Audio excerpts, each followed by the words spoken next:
সবাইকে আমন্ত্রণ জানাচ্ছি সংবাদপত্রের পর্যালোচনা ভিত্তিক পত্রিকার চোখে দেশ অনুষ্ঠানে।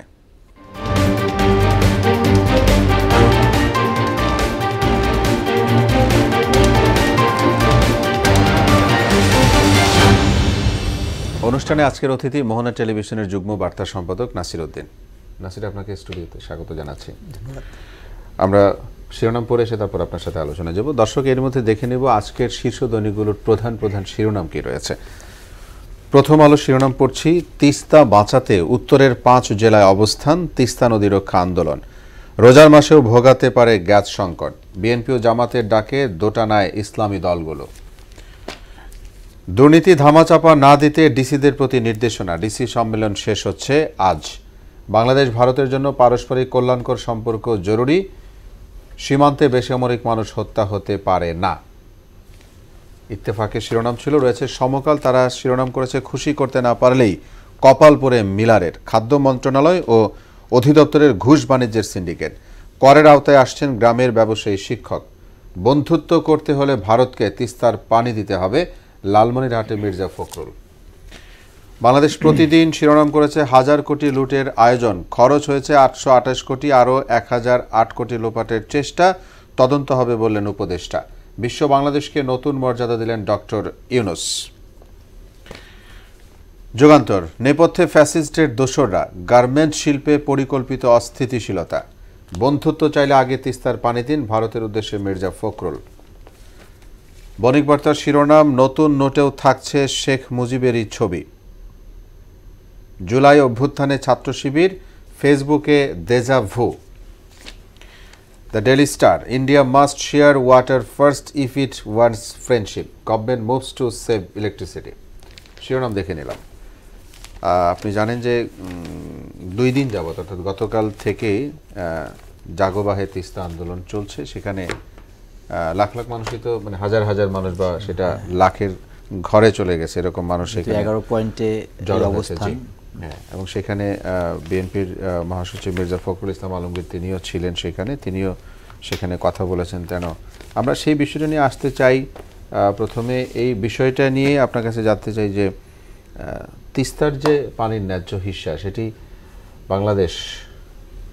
বাংলাদেশের মানুষের দীর্ঘদিনের দাবি, সেটি কখনো পূরণ হয়নি। এটা দিয়ে আপনার কাছে আসি, স্পেসিফিক কোনো কোশ্চেন নাই, আমরা আলোচনায় যেতে চাই। আমি একটু আন্দোলনের সম্পর্কে বলতে চাই। দেখুন, বিএনপি আন্দোলনের লিড দিচ্ছে। তাদের ডাকেই সেখানে 5 জেলায় 11 পয়েন্টে অবস্থান কর্মসূচি, যেটা গতকাল শুরু হয়েছে এবং আজকে অর্থাৎ 48 ঘন্টার যে অবস্থান কর্মসূচি সেটা চলবে। সেই অবস্থান কর্মসূচিতে তিস্তা পাড়ের যারা বাসিন্দা আছে 5 জেলা, যে জেলাগুলোকে তিস্তার সাথে কোনোভাবে কানেক্টেড, সেই 5 জেলার মানুষ স্বতঃস্ফূর্তভাবে সেই আন্দোলনে অংশ নিয়েছে। এবং স্বতঃস্ফূর্ত হবেই, কারণ তারা জানে, যারা তিস্তা পাড়ের বাসিন্দা তারা জানে তিস্তার এই পানি না থাকার যে সংকটের কারণে তাদের ওখানকার কৃষি জীবনযাত্রা কীভাবে বিপর্যস্ত হয়। আমিও একবার সেই তিস্তার পাড়ে সংবাদ সংগ্রহের কাজে গিয়েছিলাম এবং সেখানকার মানুষ তাদের দুর্ভোগ এবং একটা সময় তিস্তার যে পানির যখন যৌবন, তখন তাদের জীবনযাত্রা কেমন ছিল, সেখান থেকে এখন কি হয়ে যাচ্ছে, বা দীর্ঘ সময় ব্যবধানে তাদের জীবনযাত্রা কোথায় গিয়ে দাঁড়ালো, এই পানির অভাবে তাদের কী সমস্যাগুলো হচ্ছে, সেই সমস্যাগুলো আমি একেবারে তাদের কাছ থেকে শোনার সুযোগ হয়েছিল। সেই হিসাব করলে তারা যে এই আন্দোলনে একেবারে স্বতঃস্ফূর্তভাবে অংশগ্রহণ করবে সেটা ধরে নেওয়া যায়, এবং সেটাই হয়েছে। বিএনপি আমরা যেটা বলছিলাম যে দেখুন, রাজনৈতিক দলগুলো সাধারণত যখন ক্ষমতায় না থাকে, যখন বিরোধী দল, আমি এখন যদি বিরোধী দল বলতে চাই না, তারা তো এখন ক্ষমতাতে নেই, তারা তো রাজনৈতিক দল হিসেবেই। তারপরে এই যে কর্মসূচিটা বিএনপি দিল, সেটা এক ধরনের আমার কাছে মনে হয়েছে না একটা ইউনিক কর্মসূচি, এবং এগুলো পিপল কানেক্টেড কর্মসূচি, যেটা মানুষের দুর্ভোগ একেবারে সামনে থেকে দেখা এবং সেখান থেকে সেই দুর্ভোগ থেকে বাঁচানোর জন্য তাদের এক ধরনের প্রচেষ্টা যেটা হয়েছে। ভারতের সঙ্গে এই বিষয়টা নিয়ে আপনি বলছিলেন যে দীর্ঘদিনের এই একটা সমস্যা, যেটা আওয়ামী লীগ সরকার, বিএনপি মহাসচিব গতকালের বক্তব্যে যেটা বললেন যে ভারতকে আওয়ামী লীগ সরকার এত সুবিধা দিল, এতভাবে ভারতের সঙ্গে বাংলাদেশের সম্পর্কের কথা বলা হচ্ছিল, খুব সেই সম্পর্কের পরও তিস্তা থেকে এক ফোঁটাও পানি বাংলাদেশ পেল না। এবং তিনি স্পষ্ট করে কিছু বক্তব্য দিয়েছেন যে বন্ধুত্ব যদি পেতে হয় বাংলাদেশের সঙ্গে ভারতকে, তাহলে তিস্তার পানি দিতে হবে, বা অনুষঙ্গে যে সমস্যাগুলো আছে আরও বেশ কিছু, শুধু তিস্তা না, পানি অভিন্ন নদীর ন্যায্য হিস্সা বাংলাদেশ এখন দাবি করছে এবং সেটা ভারতকে দিতে হবে, এবং আন্তর্জাতিক যেহেতু এই নদীগুলো আন্তর্জাতিক আইন অনুযায়ী এক ধরনের নদীর এক ধরনের ভাগ বাটোয়ারার পানির আছে, ডিমান্ড অনুযায়ী যে ধরনের অধিকার বাংলাদেশ আছে সেই অধিকার বাংলাদেশকে বুঝিয়ে দিতে হবে, এবং সেটি কালকে বিএনপির যে অবস্থান এখন, এবং সেইখানে সেই অবস্থানে জনগণ স্বতঃস্ফূর্তভাবে তাদের অংশগ্রহণ দেখছি, এবং আমরা বিভিন্ন কর্মসূচি, আজকে আবার অনেক ধরনের কর্মসূচিও সামনে আসছে, 48 ঘন্টার যেহেতু কর্মসূচি আছে সেগুলো আসছে। আমি এটাই বলতে চাই যে তিস্তার বিষয়ে বিএনপি এবং দেশের মানুষের এখন যে এক ধরনের উত্তাল অবস্থান, এবং তারা যে অবস্থান নিয়েছে সেই অবস্থানটাকে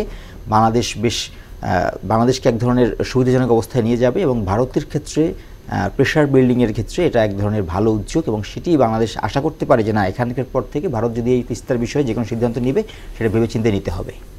অর্থাৎ এই যে পানির যে দাবিটা আপনি যেটি বলছিলেন যে আন্তর্জাতিক আইন এবং পাশের একটি রাষ্ট্র, বন্ধু রাষ্ট্র, প্রতিবেশী রাষ্ট্র, তাদেরকে এই যে বঞ্চিত করা, আপনি যেটি বলছিলেন যে সংবাদ সংগ্রহ করতে যে আপনার যে অভিজ্ঞতা হয়েছে জানতে পেরেছেন, তার মানে এটিও বললেন যে আন্দোলনে তারা স্বতঃস্ফূর্তভাবে অংশ নেবে এই অর্থে যে তারা জানে যে এই পানির কারণে, এই পানির সাথে তাদের জীবন মর্যাদা কতখানি জড়িয়ে আছে। এটি তো নিশ্চয়ই 2025 সালের আজকে 18ই ফেব্রুয়ারিতে ব্যাপারটি নয়, সেটা তো অনেক বহু বছর আগে কেন হয়নি বলতে পারেন কিছু, কি মনে হয়? দেখুন, আগে কেন হয়নি, আমরা এখানে এক ধরনের সম্পর্ক কিংবা রাজনৈতিক সদিচ্ছা, এই চাওয়ার সঙ্গে চাওয়ার যে নিজেকে শক্তভাবে দাবিগুলো জানানোর যে অবস্থা, সেই অবস্থাগুলোকে আমাদের আরও বেশি শক্ত হওয়া উচিত ছিল পূর্বেই। আমাদের যেটা দাবি, সেই দাবিটাকে আমরা ন্যায্যতার ভিত্তিতে সেই দাবিটা আমরা জানাচ্ছি, সেই দাবিটা পূরণ হবে ন্যায্যতার ভিত্তিতেই, সেই দাবিটাকে আর শক্তভাবে জানানো উচিত ছিল। এক্ষেত্রে যদি আপনার আন্তর্জাতিক কোনো মহলের সঙ্গে সম্পৃক্ত করা উচিত ছিল, যাতে করে আমাদের ন্যায্য দাবি, সেই ন্যায্য দাবিটাই তো আমরা চাইবো, তাই না? সেই ন্যায্যতার ভিত্তিতে যেন আমাদের সঙ্গে এটা করা হয়, সেই দাবিটাকে আর শক্তভাবে উপস্থাপন করতে হয়তো ব্যর্থ হয়েছে বাংলাদেশ এর আগে। এখন আমার যেটা মনে হচ্ছে যে না, সেই দাবিটাকে জোরালোভাবে এখন আবার সামনে আনা হচ্ছে, এবং সেই জোরালোভাবে সামনে আনার যে ওয়েটা আমি বললাম, দেখুন এটা ওই শুধু আলাপ আলোচনায় সীমাবদ্ধ রেখে তো কাজ হয়নি। হয়েছে কি, আমরা তো তিস্তা নিয়ে অনেকবারই আলাপ আলোচনায় বসেছি, যখনই আগের সরকারগুলো যখনই ভারতে সফরে গিয়েছে সেখানে তিস্তা নিয়ে কিন্তু আলোচনা হয়েছে, আলোচনার ফলপ্রসূ হয়নি, আলোচনা হয়েছে কিন্তু সেই আলোচনার কোনো ফল বেরিয়ে আসেনি। যে কারণে এবার যে আন্দোলনটা বিএনপি শুরু করলো, আন্দোলন বলি বা যে কর্মসূচি বিএনপি দিল, সরকারও যদি এরকমভাবে ভিন্ন কোনো আঙ্গিক, যেটা মানুষকে দেখানো যে মানুষের দুর্ভোগটা কেন, বাংলাদেশের মানুষ কতভাবে এইটার জন্য সাফার, কতভাবে তারা চায়, কিভাবে তারা চায়, তাদের তাগাদাটা কেমন, এইটা যখন বিশ্ব সম্প্রদায়ের সামনে উঠে আসবে, তখন কিন্তু এক ধরনের চাপ বা এক ধরনের বক্তব্যটা জানিয়ে দেওয়া যায় না, আমাদের দেশের মানুষ এই তিস্তার পানির জন্য এইভাবে ক্ষতিগ্রস্ত হচ্ছে, এবং তারা এই অবস্থান পর্যন্ত চলে গেছে যে 48 ঘন্টা তারা তিস্তার দুপারে অবস্থান নিয়ে বসে আছে, জানানোর জন্য যে আমাদের কষ্টটা এরকমভাবে হচ্ছে। এই ধরনের চাপ যখন তৈরি হবে, তখনই হয়তো এবং আন্তর্জাতিক মহল যখন বিষয়গুলো জানতে পারবে, বুঝতে পারবে, মেসেজ দেয়া। অন্তর্বর্তীকালীন, আমরা একদম শেষ পর্যায়ে আছি, অন্তর্বর্তীকালীন সরকার থাকা অবস্থায় ধরনের আন্দোলন হয়েছে, কোনো রাজনৈতিক দল, ইলেকটেড গভর্নমেন্ট থাকা অবস্থায় এরকম আন্দোলন হয়েছিল না?